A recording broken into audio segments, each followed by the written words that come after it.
Do tarot cards really work?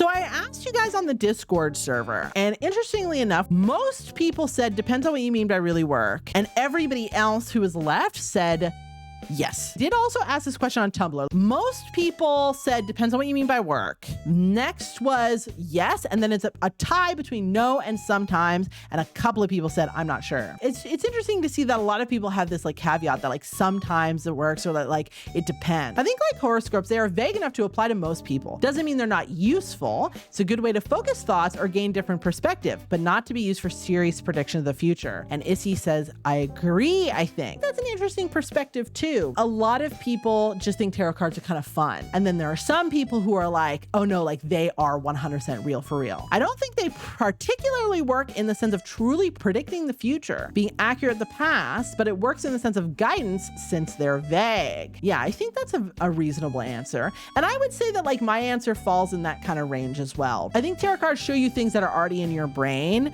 but they're not like connected to any larger force that's like predicting the future. Feels like they help open you up to seeing another perspective of a problem. When you turn over a card, is it showing you something that you can only see through that card, or is it showing you something that already existed inside your brain? I feel like with the tarot cards, if you believe in them, it will guide you in life. I've had 3 people read cards to me, but I've never let them guide my life. I honestly don't remember what my readings were back then, but again, I feel like if you allow them, they will guide you. If you let them guide you, is it that the cards are guiding you themselves, or is it because you've taken some meaning away from them and that's fueling you to move forward?